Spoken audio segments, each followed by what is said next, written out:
What is up, guys? Welcome back to the channel. I want to thank you for clicking on another video today. The channel is growing pretty big right now. Like, we are gaining subscribers every day, and I want to thank each and every one of you. And if you haven't already, go ahead and hit that subscribe button. And we're about to dig in this thing. Today we're going to go ahead and get the coolant system plumbed up and done so we can get this thing on a dyno. So let's jump into it.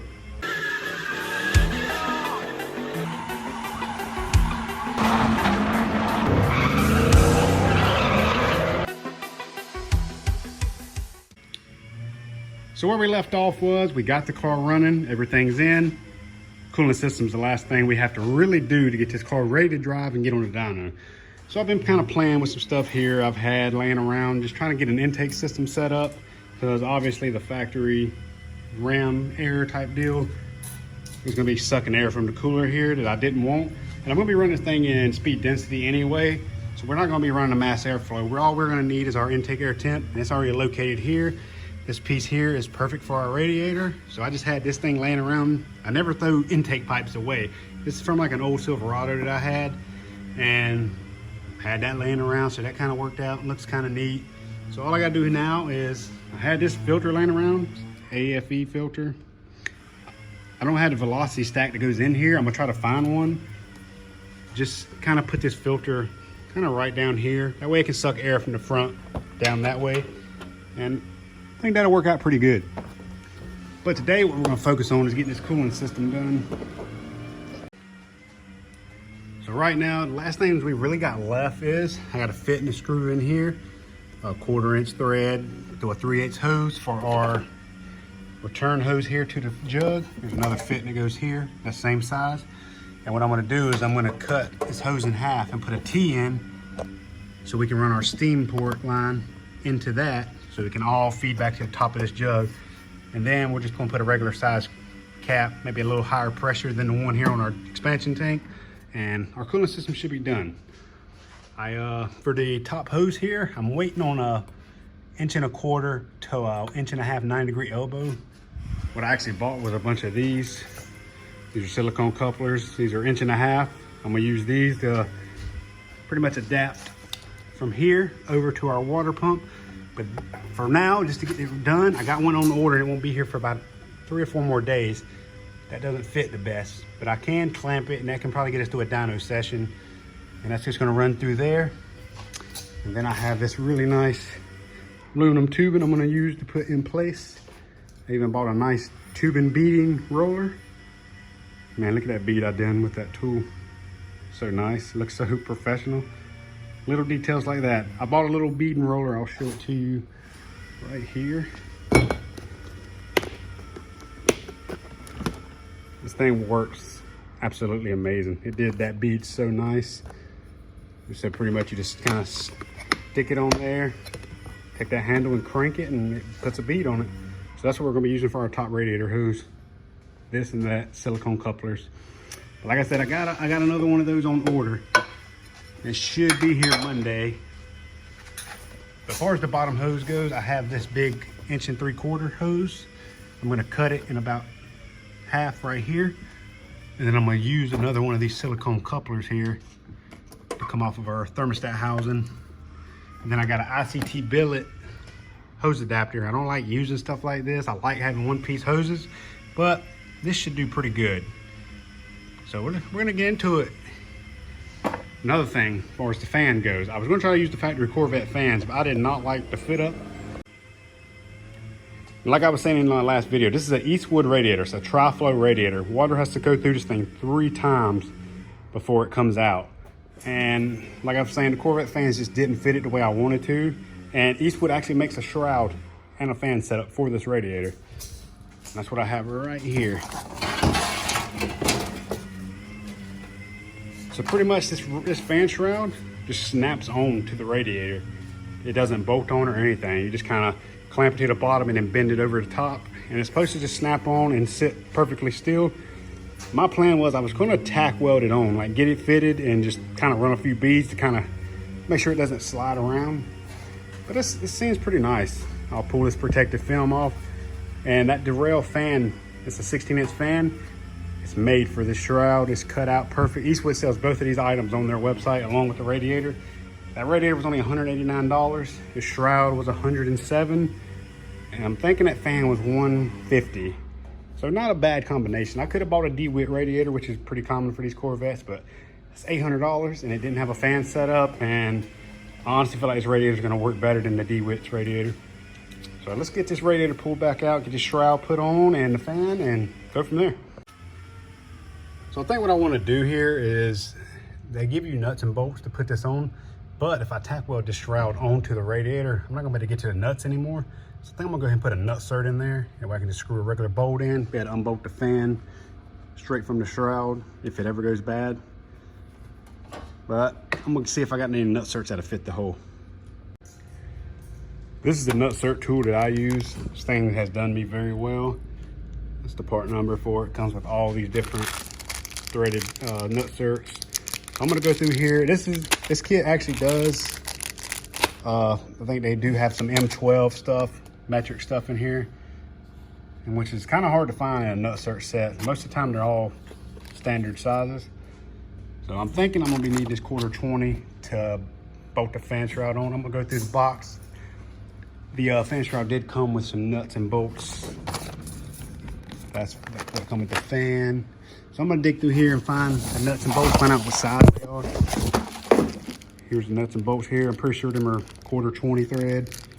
And I'll see if I got a nut cert to fit, and we'll just do that.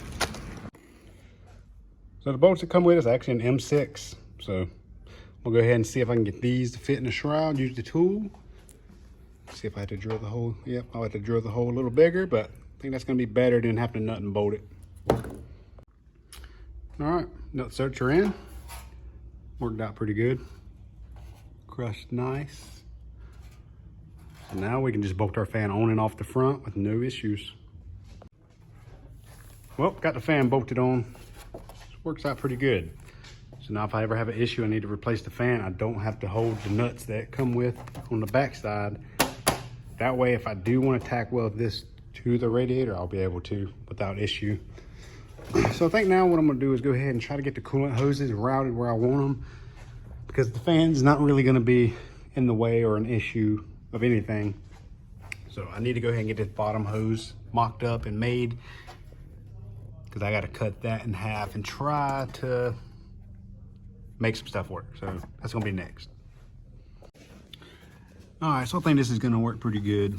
I'm probably gonna cut a little bit off of this hose to kind of move it in that way, because the hose is kind of touching the subframe just a little bit, not much.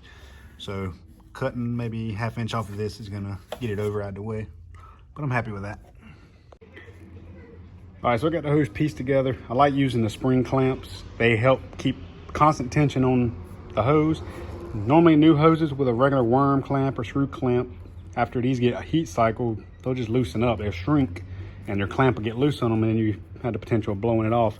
So I always like using these because they always keep constant tension on your hose. So I'm gonna get the radiator pulled out, get the new shroud put on, and go from there. All right, so we got the bottom hose all plumbed up. Got my squeeze clamps. I went ahead and used the T-bolt clamp for that, and I come with the silicone couplers. They work great. Went ahead and got our steam line and return line for the coolant tank fitted. So that's pretty nice. I used a like a 6'2" truck steam tube, because it puts it over here on this side straight up, and I took the hose from a truck, so it comes up and goes down, has this protective sleeve. The 6'2" Camaros, they come out over here, so I didn't want to have to come this way and back, so this worked out good. But got the T in, everything's plumbed up. Got my Mighty Mouse PVC catch can plumbed in. I just got to get a bracket for it. Yeah, get this top hose knocked out, and we can start putting water in it, letting it run. All right, so this is how I'm gonna do the top hose. Like I was saying earlier, I got 1.25 inches to 1.5 inches. This pipe's 1.5 inches, so is this whole piece. But this is more like it's a little bigger than 1.25 inches, so I'll be able to take 1.25 inch silicone coupler and go right over that. But for right now, this is gonna help us mock it up. So I bought this tubing. Like I said, I bought the bead roller. So my plan is to run it something similar to that. It's gonna work out pretty well. So I might just go ahead and leave this alone just because I ever had to chop it down or anything. But let's go ahead and get us another bead put on here. I might go ahead and chop it down a little bit, just so I can be right at the end of our bead with our clamp.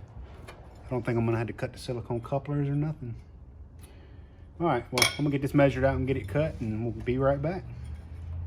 Just a little bit.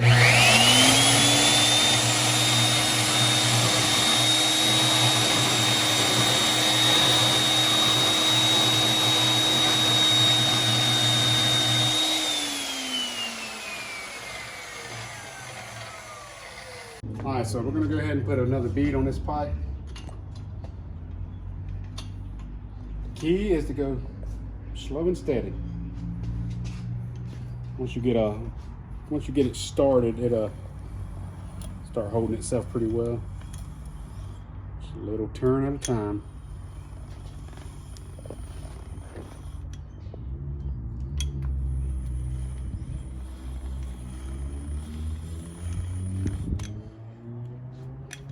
This is such a cool tool.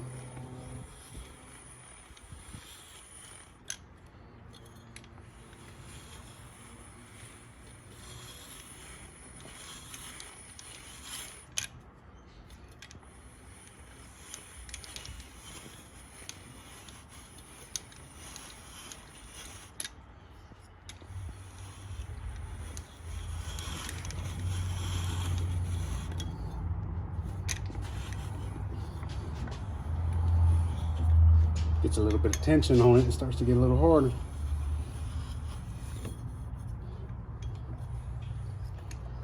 Clamp my tool down a little better.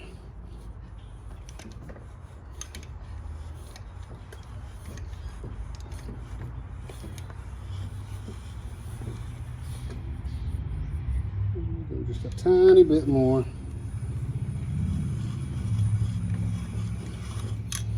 Think we're good with that.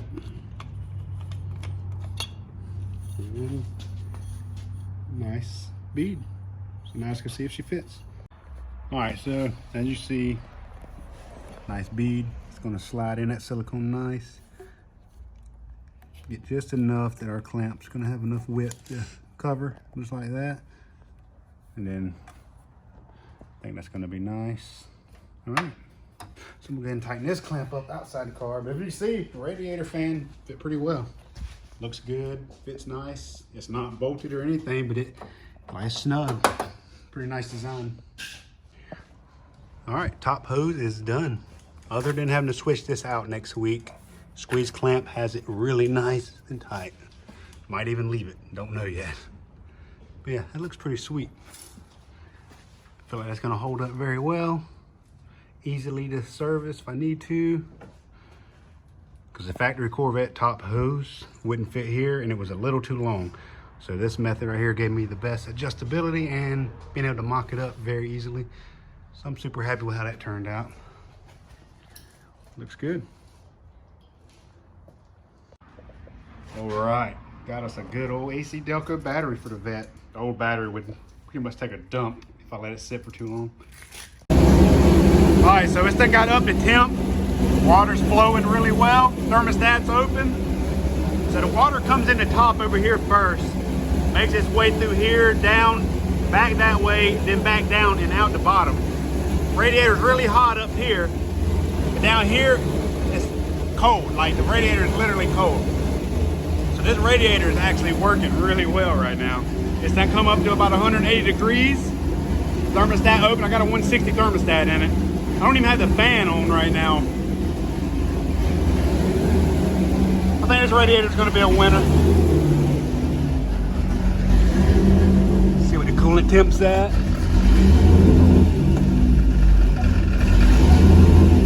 $165. It got up to 180, thermostat open. Man, it's pretty great. All right, so I've been thinning out the harness, got rid of the ABS wires, all that's gone.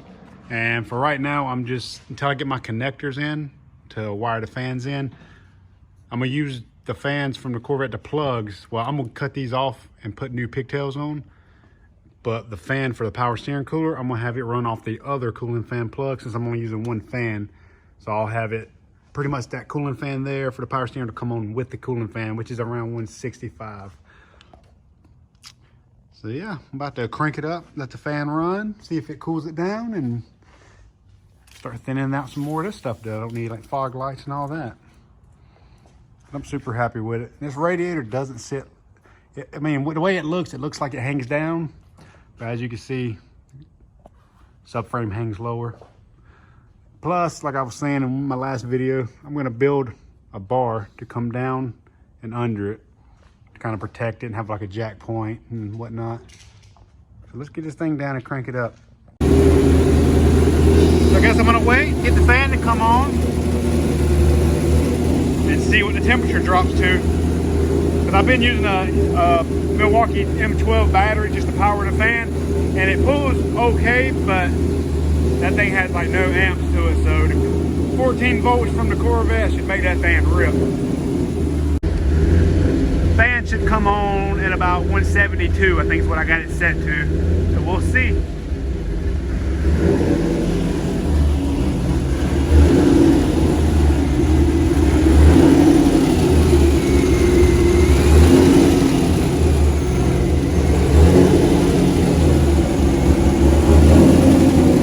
The power steering fan should come on with the cooling fan.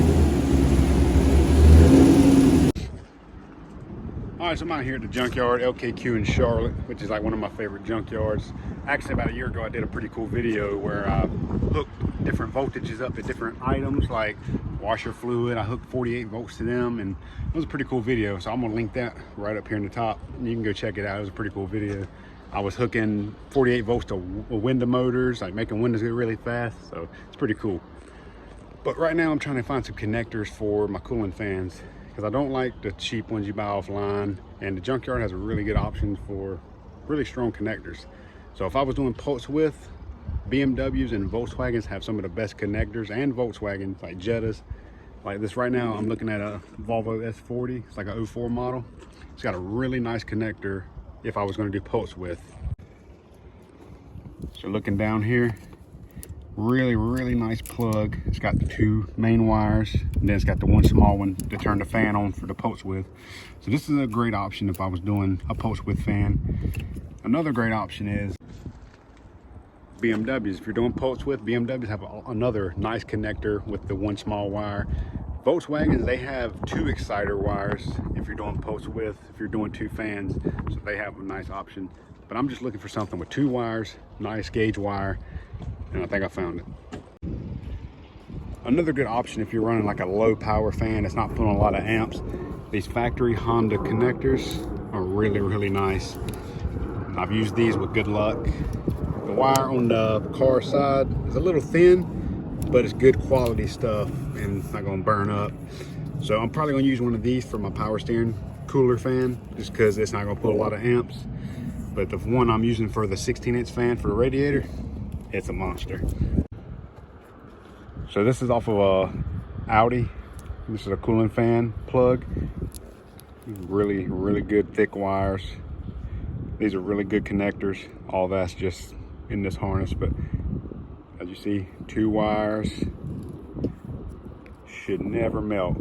Volkswagen air pumps and like Beetles and Jetta air pump motors have really nice connectors like this also.